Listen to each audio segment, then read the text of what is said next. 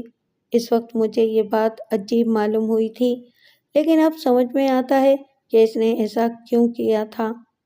یقیناً یا تو اس وقت تک وہ تحسین کو قتل کر چکا تھا یا قتل کرنے کا ارادہ رکھتا تھا۔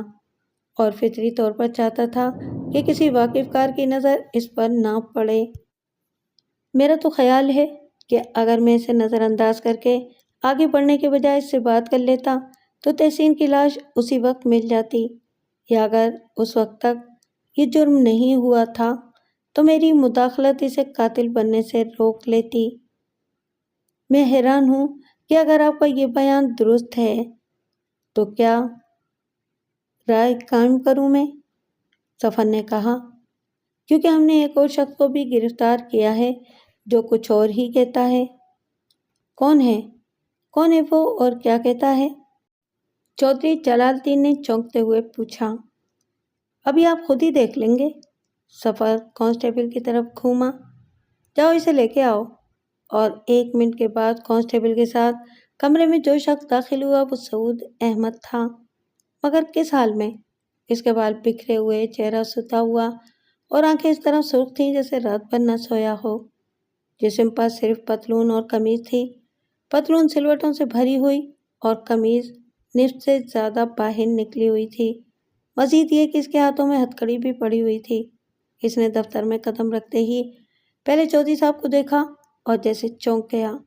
اس کی آنکھیں قدرے پھیل گئیں۔ ہاں انسپکٹر صاحب، وہ جوش سے بولا، یہی ہے وہ آدمی، میں اسے ہزاروں میں پہچان سکتا ہوں۔ چودھری صاحب بوکھلا کر کھڑے ہو گئے۔ اس نے پہلے بڑے غور سے اس سعود کو گھورا اور پھر سفر کی طرف دیکھا۔ یہ کیا تماشا ہے انسپکٹر صاحب؟ اس نے تیزی سے کہا۔ کون ہے یہ اور کیا بکواس کر رہا ہے؟ میں اسے نہیں جانتا۔ جوش میں آنے کی ضرورت نہیں ہے، بیٹھ جائیے، سفر نے کہا۔ ساری بات ابھی آپ کے سامنے آ جائے گی۔ مگر یہ ہے کون؟ چودھری صاحب نے دوبارہ بیٹھتے ہوئے پوچھا۔ جائے واردات پر ہمیں ایک بال پین ملا ہے، سفر نے کہا۔ ہم نے اس پر پائے جانے والے انگلیوں کے نشانات اپنے ریکارڈ سے چیک کیے تو وہ اس شخص کی انگلیوں کے نشانات سے مل گئے۔ ہمیں معلوم تھا کہ یہ لاہور آیا ہوا ہے، چنانچہ اسے فوراً گرفتار کر لیا گیا۔ تھوڑی بات پوچھ کے بعد ہی اس نے قبول کر لیا کہ تحسین کو اسی نے قتل کیا ہے۔ کیا؟ چودھری صاحب کا منہ حیرت سے کھل گیا۔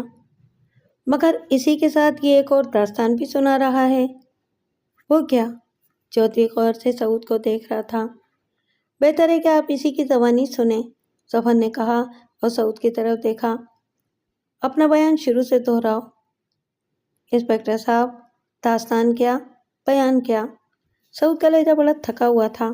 بس، تحسین انصاری کی موت میرے ہاتھ سے لکھی تھی۔ اب سے 2 برس پہلے کی بات ہے کہ میں اس کی ایک دکان پر کام کرتا تھا اور اپنی بیوی کے ساتھ اس کے دیے ہوئے ایک کوارٹر میں رہتا تھا۔ میری بیوی بہت خوبصورت تھی۔ تحسین نے کہیں اسے دیکھ لیا اور اس سیدھی سادی عورت کو اپنی دولت سے پرچا کر اغوا کر لیا۔ میں نے شور مچایا تو مجھے چوری کے جھوٹے الزام میں پھانس کر جیل بھجوا دیا۔ میری بیوی بہکنے کے باوجود ایک عزت دار خاتون تھی۔ محسن نے اسے شادی کا لالچ دیا تھا، لیکن اغوا کرنے کے بعد جب اس نے ناجائز طور پر دست درازی کرنا چاہی تو میری بیوی نے اپنی عزت بچانے کے لیے اس کے شاندار مکان کی دوسری منزل سے کود کر خودکشی کر لی۔ مجھے یہ حالات معلوم ہوئے تو میں نے تحسین سے انتقام لینے کا فیصلہ کیا۔ جیل سے رہا ہونے کے بعد میں نے اسے کئی بار ٹھکانے لگانے کی کوشش کی، مگر کامیاب نہیں ہو سکا۔ ادھر راولپنڈی کی پولیس تحسین کے اشارے پر مجھے بلا وجہ پریشان کرتی رہتی تھی۔ تنگ آ کر میں کچھ دن پہلے یہاں لاہور آ گیا اور محنت مزدوری کر کے اپنا پیٹ بھرنے لگا۔ کل رات میں مقامی سینما گھر میں فلم دیکھنے چلا گیا۔ وہاں سے واپس لوٹ رہا تھا کہ میں نے محض اتفاق سے تحسین کو دیکھ لیا۔ وہ سڑک پر یوں کھڑا ہوا تھا جیسے کسی کا انتظار کر رہا ہو۔ مجھے یہ موقع غنیمت معلوم ہوا۔ میں نے وہیں روڈ سے ایک بھاری پتھر اٹھایا اور دبے پاؤں سے جا کر اپنی پوری قوت سے اس کے سر پر وار کیا۔ وہ ایک ہی ضرب میں گر پڑا اور شاید مر بھی گیا، مگر میرے اوپر خون سوار تھا۔ میں متواتر اور مسلسل اس کے سر پر پتھر مارتا رہا۔ اسی اثنا میں یہ آدمی بھی آ گیا۔ سعود نے رک کر چودھری صاحب کی طرف اشارہ کیا۔ تحسین شاید اسی کے آنے کا انتظار کر رہا تھا۔ اس نے اپنی بات جاری رکھی، مگر میرے ہاتھ اس کی آمد پر بھی نہیں رکے۔ اس وقت میرے دل میں ایک عجیب طرح کا جوش بھرا ہوا تھا۔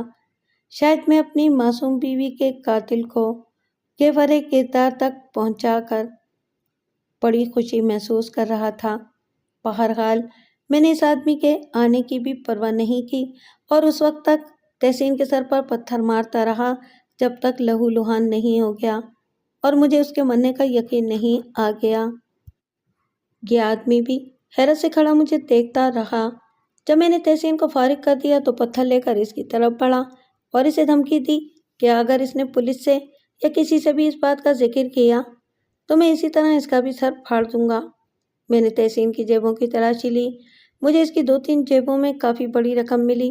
مجھے روپے کا لالچ نہیں تھا۔ میں نے وہ ساری رقم اس آدمی کے حوالے کر دی اور ایک بار پھر اسے دھمکایا کہ اپنی زبان بند رکھے ورنہ تحسین کی طرح اسے بھی ختم کر دوں گا۔ اس پر اس آدمی نے مجھے جواب دیا کہ میں گھبراؤں نہیں، وہ نہ صرف میرے متعلق کسی سے کچھ نہیں کہے گا بلکہ کوشش کرے گا کہ اس قتل کو کسی اور کے سر منڈ دے۔ بس اس کے بعد ہم دونوں اپنی اپنی راہ چلے گئے۔ مجھے بالکل احساس نہیں تھا کہ میرا بال پین اسی جگہ گر گیا ہے اور جب یاد آیا تو بہت دیر ہو گئی تھی۔ مجھے ہمت نہیں پڑی کہ میں دوبارہ وہاں جا کر اسے تلاش کروں۔ میں اسے اپنی ہی شامت اعمال کہہ سکتا ہوں کہ ایک معمولی بال پین کی وجہ سے قانون کی گرفت میں آ گیا۔ بہرحال مجھے پھر بھی کوئی غم نہیں بلکہ خوشی ہے کہ میں نے دنیا سے ایک بدترین گناہ گار کا بوجھ ہلکا کر دیا۔ چودھری جلال الدین جو حیرت سے منہ پھاڑے یہ داستان سن رہا تھا ایک دم اچھل کر اپنی کرسی سے کھڑا ہو گیا۔ اس کی آنکھوں سے خوف اور غصے کا اظہار ہو رہا تھا۔ یہ شخص بکواس کر رہا ہے، وہ چیخ کر بولا۔ اس نے جو کچھ بھی کہا ہے اس کا ایک ایک لفظ جھوٹ ہے۔ میں نے آج سے پہلے اسے اپنی پوری زندگی میں نہیں دیکھا۔ ہم اس کے بیان کی کئی باتوں کی تصدیق کر چکے ہیں، ظفر نے سکون سے جواب دیا۔ مثلاً ہمیں اس کے قبضے سے سینما کے ٹکٹ کا نصف حصہ ملا اور ہم نے سینما کے مینیجر کو وہ ٹکٹ دکھا کر معلوم کر لیا کہ وہ ٹکٹ واقعی کل رات کے سیکنڈ شو میں فروخت کیا گیا تھا۔ پھر ہم نے بینک مینیجر مرزا رحمان سے پوچھا۔ وہ تائید کرتے ہوئے بولا کہ تحسین نے کل اپنے اکاؤنٹ سے رقم نکلوائی تھی مگر اس کی لاش سے ہمیں رقم نہیں ملی۔ پھر ہم اس آدمی کو موقع واردات پر لے گئے اور اس نے از خود ہمیں وہ جگہ دکھائی جہاں اس نے تحسین کی لاش پھینکی تھی۔ اتنا ہی نہیں، ہم نے اس کی نشاندہی پر وہ خون آلود پتھر بھی برآمد کر لیا ہے جو ارتکاب جرم میں استعمال کیا گیا ہے۔ ایسی صورت میں ہم مجبور ہیں کہ اس کے بیان کا وہ حصہ بھی درست تسلیم کر لیں جس کا تعلق آپ سے ہے۔ اب میں سمجھ گیا، چودھری جلال الدین تیزی سے بولا۔